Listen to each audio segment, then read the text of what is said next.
종료주일하고 부활주일 나눴고요. 다시 시편 23편의 말씀으로 돌아왔는데 지난 시간에 우리는 다윗은 하나님의 은혜를 하나님께서 자신에게 차려주시는 이 밥상, 이 식탁에서 발견을 했다고 말씀을 들었습니다. 주께서 내 원수의 목전에서 내게 상을 차려주시고, 밥상을 차려주신다라고 하는 것이 여러분 뭘 의미한다고 했는지 기억이 나십니까?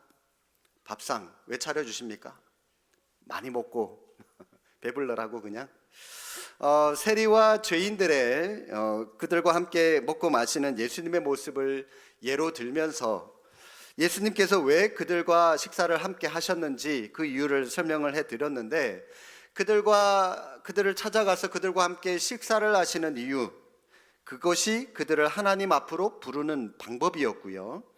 또 그들을 회개시켜서 하나님과 막혔던 관계를 회복시켜 주므로 영적으로 병들었던 죄인들을 온전한 사람으로 만들기 위해서 함께 식사를 하신 것이다 라고 말씀을 드렸습니다. 다시 말해서 이 식사라고 하는 것은 단순히 그 사람과 밥만 먹는 것이 아니라 그 식탁 교제를 통해서 하나님과의 영적인 관계가 회복이 되고 더불어 하나님과 같은 한 가족이다라고 하는 그런 의미가 담겨져 있는 행위였다라고 말씀을 드렸습니다. 기억이 나시죠? 네.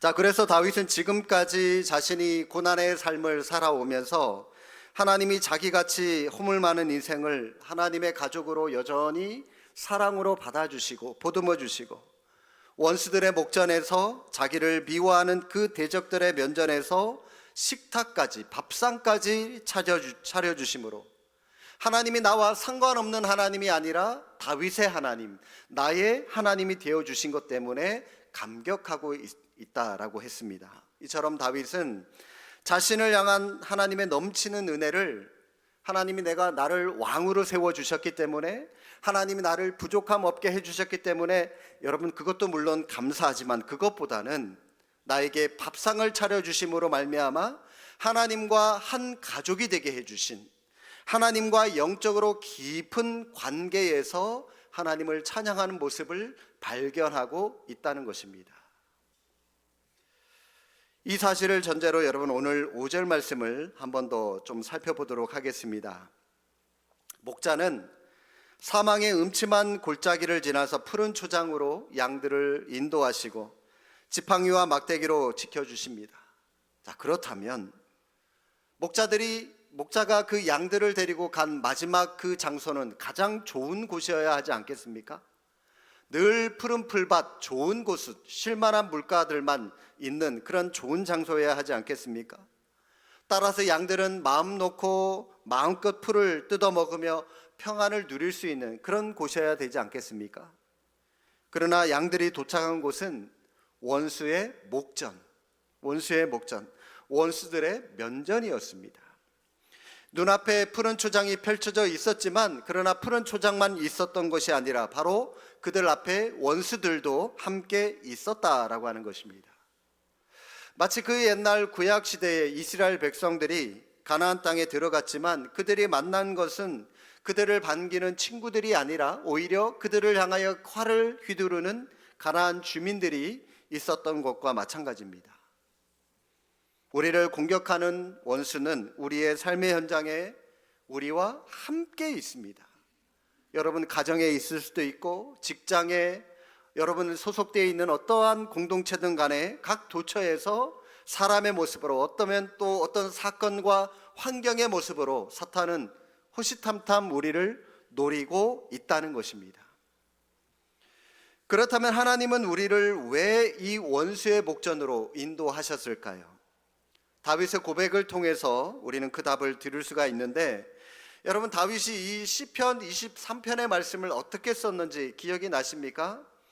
다윗이 왕이 되기 위해서 기름 부음을 받은 후에도 왕 되었다고 하나님께서 그에게 기름을 부어 주셨다면 그 다음에 그 뒤로 왕이 될 때까지 탄탄대로해야 하지 않겠습니까? 왕이 된 이후에도 하는 모든 일들이 만사형통해야 되지 않겠습니까? 그러나 다윗은 부음을 받은 이후에 왕이 될 때까지도 평탄하지 못했습니다. 그를 시기하여 죽이려고 다윗 사울 왕으로부터 쫓겨다녀야 했고요. 왕이 되고 난 이후에도 지가 왕이 되겠다고 아버지의 목에 칼을 들이대는 그 아들 압살롬의 쿠데타로 인하여 쫓겨다녀야 했던 것이죠. 어쩌면 다윗은 평생 맘 편히 살지 못했다고 할 수도 있습니다. 그런데 그런 다윗이 지금 오늘 이 시편 23편의 고백을 하고 있는 것이거든요. 뭐라고 고백합니까? 다윗이 원수의 목전에서라고 말하고 있는 것은 원수라고 하는 존재는 자신의 힘으로 피할 수 있는 존재가 아니더라는 것이죠. 그러나 하나님은 원수의 목전에서 상을 차려주시는 분이십니다. 여러분, 이 상을 어디에서 차려주신다고요? 원수들 앞에서 차려주시기 때문에 원수들을 피하면 상을 받을 수가 없다는 것이죠. 상을 받기 위해서는 반드시 원수를 만나야만 하고 반드시 그 원수들이 있는 곳을 지나가야만 하나님이 예비하신 상을 우리가 받을 수가 있다는 겁니다. 하나님께서 우리에게 주시는 가장 귀한 것들은 그냥 아무런 대가 없이 공짜로 우리에게 그저 주시는 것이 아니라고 하는 것이죠. 위험한 원수들의 목전을 지나가야만, 그곳을 통과해야만 우리의 것이 되는 것입니다. 그런데 그곳에는 원수들만 있는 것이 아니라 하나님도 우리와 함께하고 계신다. 여러분, 이게 중요하다는 겁니다. 자, 오늘 이 시편 23편의 말씀을 여러분 다시 한번 머릿속으로 이 말씀 그대로 그림을 한번 그려보시기를 바랍니다. 푸른 초장이 쫙 펼쳐져 있어요. 푸른 초장이 있습니다. 양들이 그곳으로 가서 목자가 인도를 했기 때문에 양들은 그곳으로 가서 마음껏 풀을 뜯어먹고 있습니다. 그런데요, 저 멀리서 늑대 한 마리가 어슬렁 거리면서 자기들이 있는 곳으로 다가와요. 그런데 양들은 전혀 그 늑대를 두려워하지 않고 계속해서 풀을 뜯어먹고 있습니다. 왜 그렇습니까? 왜냐하면 늑대가 저 멀리 있음에도 불구하고 지금 내 옆에서 나를 지키시고 있는 이 목자가 막대기와 지팡이를 쥐고 나를 지켜주고 있기 때문에, 내 옆에 서 있기 때문에 나는 그 늑대를 전혀 두려워하지 않고 이 풀을 마음껏 뜯어먹고 있을 수 있다는 겁니다. 아마 여러분, 이 목동이었던 다윗은 양들을 지키면서 이런 상황을 수도 없이 목격을 했을 것이고요, 자신도 많은 경험을 했을 것입니다. 그래서 이렇게 고백을 하는 것이죠. 주께서 내 원수의 목전에서 내게 상을 차려 주셨습니다. 여러분이 양이라면, 내가 양이라면 여러분이 풀을 뜯어 먹으러 가야 되는데 눈앞에 푸른 풀밭이 준비되어 있는데, 그런데 여러분 저 멀리서 나를 잡아먹으려고 하는 저 늑대를 바라보면서 주저하시겠습니까? 풀밭에 가지 않으시겠습니까? 아니면 그 늑대가 있음에도 불구하고 여전히 나를 지키시는 이 목자가 있기 때문에 목자를 보고 여러분 평안히 가서 풀을 뜯어 먹으시겠습니까? 뭘 선택하시겠습니까? 후자를 당연히 선택을 하셔야죠. 늑대만 본다면 아무리 먹음직한 풀이 있다 할지라도 초장으로 우리는 나갈 수 없습니다. 두렵습니다. 겁이 납니다. 그러나 내 옆에 나를 지키시고 계신 목자를 볼 때에 우리는 평안함 속에서 초장으로 나가서 풀을 먹을 수가 있는 것입니다. 신앙생활이라고 하는 것은 바로 이겁니다. 이거. 하나님이 우리에게 주시는 평안이라고 하는 것은 아무런 위기가 없는 평안이 아니라 위기가 있음에도 불구하고 하나님이 내 옆에 함께 하시기에, 나를 지키시고 인도하시기에 느낄 수 있는 그 평안, 그 평안을 누리면서 이 험한 이 세상의 광야를 지나가는 삶, 이게 신앙생활의 묘미라고 할 수가 있는 것이죠. 굶주린 늑대가 멀리서 양들을 노려보고 있습니다. 그러나 양들은 그 낌새를 느끼면서도 전혀 두려워하지 않고 늑대가 보는데도 태연히 풀을 뜯어먹고 있습니다. 먹다가 배부르면 놀 수도 있고 잠을 잘 수도 있습니다. 그러나 먹이를 눈앞에 두고도요, 늑대는 덤벼들지 못하고 목자의 눈치만 보고 있는 것이죠. 그게 여러분 이 시편 23편의 이 이미지 그림이에요. 양은 아무것도 아니죠, 사실. 아무것도 아닙니다. 힘도 없죠. 그러나 그 옆에 목자가 있기 때문에 늑대가 해치질 않는 것이죠. 못하는 것이죠. 그러나 양이 그 목자를 떠나는 순간, 그 목자의 대열에서 양떼의 대열에서 이탈하는 순간 양은 늑대의 밥이 되고 말 것입니다. 여러분, 우리도 마찬가지입니다. 목자이신 하나님이 우리 옆에 있지만 사탄은 표효하는 사자처럼, 우는 사자처럼 여전히 우리를 노려보고 있습니다. 우리를 넘어뜨리려고 호시탐탐 기회를 엿보고 있습니다. 이것이 우리가 이 땅을 살아가는 세상의 현실입니다. 그렇기 때문에 여러분, 내 힘으로 뭔가 한번 해보겠다, 내 능력으로 내가 뭔가 한번 해보겠다 하고요, 하나님을 떠나는 그 순간 우리가 사탄에게 먹히는 것은 시간 문제입니다. 시간 문제. 하나님의 능력을 바라보며 나를 여전히 지키시고 인도하시는 그 목자 되시는 하나님을 바라보시며 여러분의 사명, 여러분의 할 일을 감당하시길 바랍니다. 그래야만 우리는 평안할 수 있고 하나님이 차려주시는 상을 얻을 수가 있고 하나님의 보호하심을 받을 수가 있는 것입니다. 목자는 이렇게 상을 차려주신 다음에 양들의 머리에 하반절 말씀에 기름을 잔뜩 부어주시는데, 자 여러분, 이 기름을 부어주셨다라고 하는 말이 무슨 의미일까요? 이 기름이 하는 역할이 이때 당시에 크게 세 가지의 역할이 있다고 합니다. 먼저 이 기름은 양들의 상처를 치료해주는 치료제라고 할 수가 있습니다. 치료제. 우리가 아파가지고 상처 났을 때 빨간 약 바르는 것과 마찬가지로 이 양들에게 발라주는 그런 치료제라고 할 수 있는데, 이 양들이 사망의 음침한 골짜기를 무사히 빠져나와서 새로운 풀밭에 도착을 했습니다. 그런데 이 양들은 그 험한 골짜기를 통과하느라 여기 긁히고 저기 긁히고 그러면서 상처들도 많이 났을 거예요. 지쳤을 겁니다.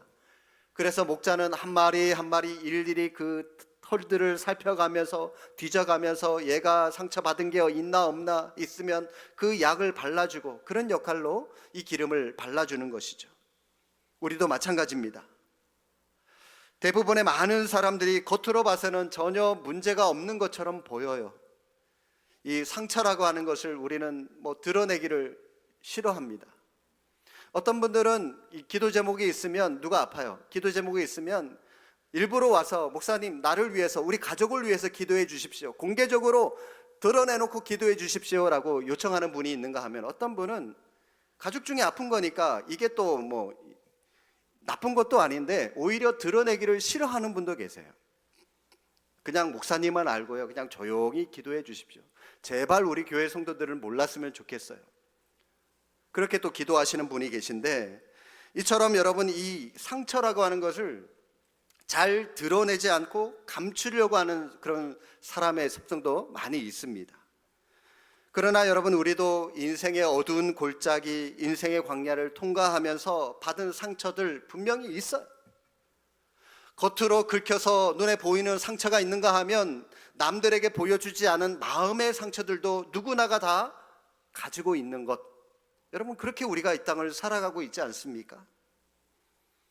오늘 본문에 이 기름을 붓는다라고 하는 것을 영적으로 해석하면 성령을 받는다, 성령의 기름 부으심을 받는다, 여러분 그렇게 해석하셔도 좋습니다. 상처가 있는 양들에게 기름을 발라서 치료를 해주는 것과 마찬가지로 오늘날 이 땅을 살아가면서 세상 가운데서 받은 우리의 상처들, 육신과 마음의 상처들, 우리가 어떻게 치료받고 회복될 수 있습니까? 성령의 기름 부으심을 받아야 우리가 치료받고 회복될 수가 있는 것입니다. 이런 의미에서 우리는 성령의 기름 부으심을 받아야 되는 겁니다. 이 기름의 두 번째 역할은 윤활유 역할을 한다고 합니다. 윤활유. 동물의 세계에 서열이라고 하는 것이 있죠. 왕이 되려고 해요. 우리 인간들만, 인간 세계에만 서로 왕이 되려고, 서로 높은 자리에만 올라가려고 서열 싸움을 싸우는 것이 아니라 이 순한 양들의 세계에도요, 서열 싸움 아주 치열하게 치고받고 싸웁니다. 뿐만 아니라 가을철이 되면 짝짓기 철이 되기 때문에 양들이 굉장히 민감해진다고 합니다. 순양들이 한 마리의 암컷을 눈앞에 두고 서로 그 양을 차지하기 위해서 이 순양들이 뿔 있죠, 뿔로 서로 치고받는데 확 퍽퍽거리는 소리가 1km 밖에서도 들릴 만큼 그 소리가 굉장히 크다고 합니다. 저러다가 머리 깨지는 거 아닌가 싶을 정도로 굉장히 크게 치고받고 싸운다고 하는데, 존 스폴전 목사님이 이런 말씀을 하신 적이 있습니다. 그리스도인에게는 불이 있어야 한다. 불이 있으면 사람들이 구경하러 온다. 여러분, 이 존 스폴전 목사님이 말씀하신 이 불구경, 뭔 불인지 아십니까? 성령의 불을 가리키는 말입니다. 오늘날 교회 안에 성령의 불이 있어야 사람들이 그거 구경하려고 오는데, 그런데 이 성령의 불이 많이 꺼지고 있죠. 기도를 안 해요. 사람들이 꺼져버렸습니다. 냉랭하게 식어가고 있다는 거죠. 그러니까 교회에 불구경하러 오는 사람들이 있어요, 없어요? 없다는 겁니다. 그래서 없어요. 불구경하러 오는 것이 아니라 뭐 구경하러 오는지 아십니까? 싸움 구경하러 오는 겁니다. 사람들이 왔다가, 교회에 왔다가 성도들끼리 싸우는 것만 보고 가는 거죠. 그러다가 아우, 교회 믿는 사람들도 우리랑 별반 틀린 게 없네, 다를 게 없네, 그리고 교회의 별다른 매력을 못 느끼고 안 오는 거죠. 싸우는데. 오늘 말씀을 묵상하다가 이 양들의 습성을 다시 한번 제가 묵상하다가 참 아이러니한 것을 하나 발견하게 됐습니다. 그게 뭐냐? 이 양들은 자신의 생명을 위협하는 사자와 늑대와 같은 그런 맹수들에게는 끽소리 못해요. 감히 달려들 생각을 못합니다. 지들이 질 게 뻔하니까, 그죠? 그런데도요, 지들끼리는 피 터지게 싸웁니다. 자기들끼리는. 성도들이 누구하고 싸워야 됩니까? 세상하고 싸워야죠. 세상과 싸워야 이겨야 되는데, 세상과 싸우는 것이 아니라 세상에는 오히려 찍소리 하지 못하고요, 교회 안에서 교인들끼리, 자기들끼리 싸워요. 양들하고 습성이 똑같죠.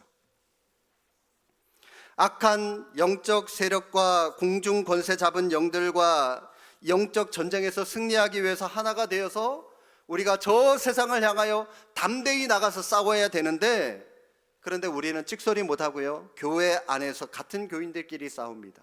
심지어 목자는 양들을 위해서 목숨을 걸고 맹수들로부터 지켜주려고 노력을 하는데 오히려 목자한테도 달려듭니다. 정작 양들은 자기들끼리 죽기 살기로 싸우고 있다는 겁니다. 늑대와 사자와 싸워서 이겨야지 나보다 약한 양, 여러분 싸워서 이겨봐야 뭔 자랑이 되겠습니까?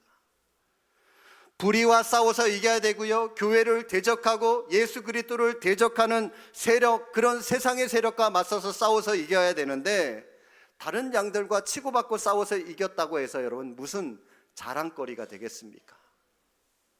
여러분, 우리가 누구와 싸워야 되는지 다시 한번 오늘 말씀을 통해서 여러분 우리의 이 영적 세력의 대적이 누구인지 다시 한번 확립할 수 있기를 바랍니다. 이렇게 양들이 싸울 때에 목자는 양들의 머리에 올리브 기름을 잔뜩 부어줍니다. 흠뻑 부어줘요. 그러면 이 기름이 미끌거리지 않습니까? 그죠? 미끌거리기 때문에 서로 부딪혀도 미끄러우니까 조금 어긋나서 맞아요. 부딪혀도 살짝 어긋나기 때문에 큰 사고로 이어지지 않는다고 합니다. 그러니까 양들도요, 지들끼리 몇 번 부딪히다가 자꾸 어긋나니까 아닌가 보다, 싸움이 안 되니까 몇 번 싸우다가 지들도 포기하고 만다고 하는데, 이렇게 목자는 양들의 머리에 기름을 부어줍니다. 싸우지 못하도록, 싸우더라도 크게 다치지 않도록 하기 위해서 기름을 부어주는 것이죠. 목자가 양의 머리에 기름을 부어주는 것과 마찬가지로 우리에게도요, 성령의 기름 부으심이 부어질 때 우리가 서로 들이받거나 싸우지 않고 교회 안에 성도들끼리 서로 화목할 수가 있는 것입니다. 상처를 주지도 않고 상처를 받지도 않을 수가 있는 것입니다. 성령으로 기름 부음을 받으면 미움, 시기, 질투 이런 것들이 사라지고 이기심들이 사라지게 되는 것입니다. 공장이나 여러분 자동차가 돌아가는 그 부품을 보면 기계와 기계, 부품과 부품이 맞물려서 이 톱니바퀴처럼 맞물려서 이렇게 돌아갈 때 그 기계가 잘 돌아가지 않습니까? 그때 쇠가 깎이지 않고요. 또 막 큰 소리도 나지 않고 그러면서 기계가 잘 돌아갈 수 있도록 윤활유를 뿌려주죠. 그러면서 쇠끼리 깎이지 않고요. 맞물려서 잘 돌아갑니다. 마찬가지입니다. 교회 안에 우리 성도들에게 성령의 기름이 부어질 때 교회는 그때야 비로소 삐걱거리지 않고요. 서로 소리내지 않고 잘 맞물려서 돌아가서 진정한 이 합력이라고 하는 것이 이루어지게 되는 것입니다. 여러분 오늘날 교회 안에 왜 서로 이렇게 서로 치고받고 싸우는지 아십니까? 성령의 기름, 이 윤활유가 부어지지 않았기 때문입니다. 여러분 우리 더 많이 기도하셔야 됩니다. 우리 더 많이 성령의 기름 부으심을 경험하셔야 됩니다. 그래야 여러분 우리가 서로 부딪히지 않고 마찰이 생기지 않고 서로 화목하게 신앙생활해 갈 수가 있는 것입니다. 기름의 세 번째 역할은 방충제 역할을 합니다. 방충제. 여름날 저녁에 선선하게 바람이 불면 호텔이나 고급 음식점들이 앞을 다투어서 그 호텔 앞에 또 음식점 앞에 있는 이 정원 가든에다가 야외 가든에다가 식탁을 위한 테이블을 준비를 합니다. 분위기도 좋고요. 야외이니까 그죠? 또 어떤 데는 바닷가, 해변가는 또 바닷가도 있고 경치도 좋고 산이면은 또 산속의 절경도 좋고 그런 여러분 이 경치도 좋고 음식도 맛있지 않습니까? 그런데요. 이 야외이기 때문에 우리를 괴롭히는 게 있어요. 뭐가 우리를 괴롭히는지 아십니까? 모기가 있어요. 파리가 있어요. 파리. 왱왱거려요. 낮에는 파리가 왱왱거리고요. 밤에는 또 이 모기들이 좀 먹으려 그러면 달라붙어서 피를 빨아먹고 그렇죠? 푸른 초장에도 이 양을 괴롭히는 것이 있는데 바로 파리입니다. 파리. 어쩌면 이 파리가 늑대나 사자보다 양들에게 더 치명적인 적이라고 할 수가 있습니다. 왜냐하면 이 파리는 양의 코 속으로 들어가서 알을 낳아요. 그러면 그 알이 깨고 유충이 되면은 이 유충이 슬금슬금 기어가서 뇌까지 올라갑니다. 그러면 뇌를 건들려서 파먹어서 이 염증을 일으키게 되면 그때부터 그 양은 너무 머리가 아프니까 자극을 받아서 이 발작을 합니다. 그러니까 그 머리가 아프니까 막 냅다 벽에다가 머리를 들이받고 바위에다 들이받고 그렇게 막 떼굴떼굴 구르다가 서서히 죽어가게 되죠. 그렇게 되면 또 대부분의 이 많은 양들은 눈이 멀어지는 그런 양들이 많아진다고 합니다. 그래서 이 파리가 머리 위에서 왱왱거리면은 이 양이 겁을 먹고 두려워한다고 해요. 이때 목자는 파리가 양의 코에 앉지 못하도록 팔도 휘둘러서 저어보고 또 손에 들고 있는 지팡이 막대기를 휘둘러서 가까이 오지 못하도록 하지만 여러분 우리가 그 한계가 있죠. 다 막을 수는 없습니다. 그래서 이 파리가 아예 접근하지 못하도록 올리브 기름을 이 양의 머리에 흠뻑 부어주는 것이죠. 이 기름을 부어주면 방충제가 되기 때문에 파리가 이 양의 코 속으로 들어가지 못하고요. 접근을 하지 못하고요. 또 이 알을 낳았다고 하더라도요. 기름을 부으면 이 코 속에 있는 알이나 유충들이 다 죽어버린다고 합니다. 이렇게 기름을 부어주면 양들이 안심을 하게 되죠. 파리떼들이 달려들어도 요동하지 않고 불안해하지 않게 되는 것입니다. 파리는 기회를 노리면서 잘 보이지 않는 양의 코 속에 들어가서 알을 까놓습니다. 사탄도 예수님이 말씀하신 이 가라지의 비유에서의 말씀처럼 아무도 모르게 한밤중에 밀밭에 가라지를 뿌려놓는 것과 마찬가지입니다. 은밀하게 우리의 마음에 부정적인 생각, 의심을 사탄이 얼마든지 심어 놓을 수 있습니다. 여러분 그렇기 때문에 누군가가 우리에게 부정적인 말을 하거나 부정적인 생각을 심으려고 하면 빨리 여러분 귀를 막으세요. 보지도 마세요. 빨리 그 자리에서 돌이키셔야 됩니다. 종교개혁가 마틴 루터가 이런 말을 했습니다. 한 마리의 새가 머리 위로 지나가는 것을 막을 수는 없다. 그러나 그 새가 내 머리에 둥지를 트는 것은 막을 수가 있다. 여러분, 이게 무슨 말이냐면 우리는 연약한 인간이기 때문에 우리도 이 땅을 살아가면서 아무리 우리가 기독교인이라고 하지만 우리도 시기하고 질투하고 나쁜 생각, 나쁜 말, 나쁜 것 할 수 있어요. 그러나 그거 지나가게 해야지, 그런 생각들, 부정적인 생각들이 여러분 우리 안에 자리를 틀지 못하도록, 둥지를 틀지 못하도록 빨리 그런 마음들 떨쳐버리셔야 된다는 것이죠. 성령의 체험이 없이 신앙생활하는 것은 팔이라 막대기 지팡이를 휘둘러서 벌레를 쫓는 것과 마찬가지입니다. 그러나 아무리 휘둘러도 벌레를 다 쫓을 수는 없습니다. 휘두를 때는 달아난 듯 싶어도요, 팔이 아파서 팔 내려보세요. 금세 또 우리에게 달려들죠, 벌레가. 성령을 받는다라고 하는 것은 기름을 부음 받는 것과 같기 때문에 한번 기름을 발라두면 벌레가 오지 못합니다. 그래서 우리는 성령의 체험으로 어떠한 어려움도 이겨낼 수 있는 힘을 얻게 되는 것입니다. 문제를 해결할 수 있는 힘을 얻게 되는 것입니다. 성령의 기름을 바르는 것, 그것이 바로 우리 신앙을 지켜나가는 힘이 되는 것이다 라고 할 수가 있는 것입니다. 자, 여러분, 이렇게 오늘 5절에서 원수들의 목전에서 자신에게 상을 차려주신 것과 기름으로 자신의 머리에 부어주신 하나님의 넘치는 은혜를 찬양하면서 다윗은 마지막에 하반절 마지막에 이렇게 고백합니다. 내 잔이 넘치나이다. 내 잔이 넘치나이다.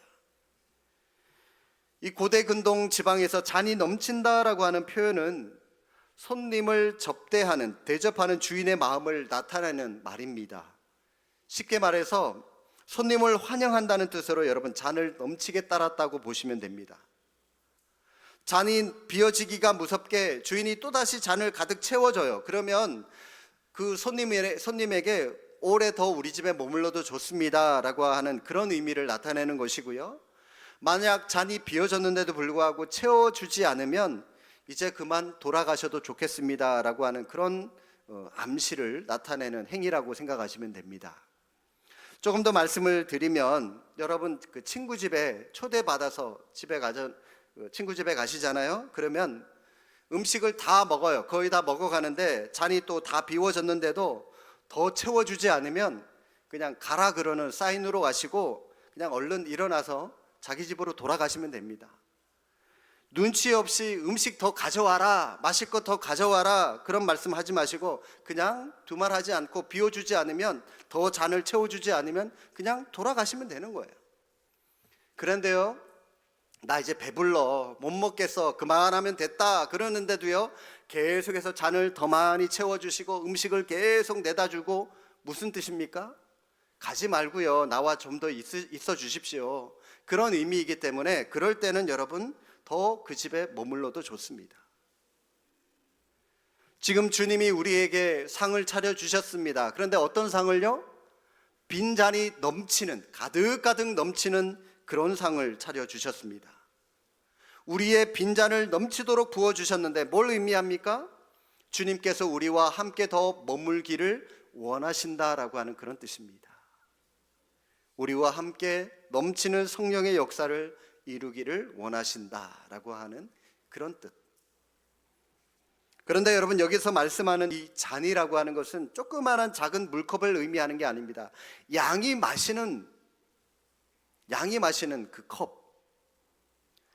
보통 그때 당시에 이 목동 한 사람이 양을 한 40마리에서 50마리, 많은 사람들 한 100마리까지 그렇게 보통 몰고 다니면서 양들을 키웠기 때문에 여러분, 이 40마리, 50마리, 중동에 이 우물이 얼마나 귀합니까? 물이 비도 잘 내리지 않는 그런 곳인데 양들에게 물을 흠뻑 먹이기 위해서 웅덩이를 찾아가서 이 두레박을 내리고 다시 물을 길러고 퍼주고 다시 내리고 40-50마리 되는 그 양에게 물 한 번 주려면 1시간, 2시간은 투자를 해야 그 양들에게 그 물을 흠뻑 마실 수 있도록 줬을 거예요.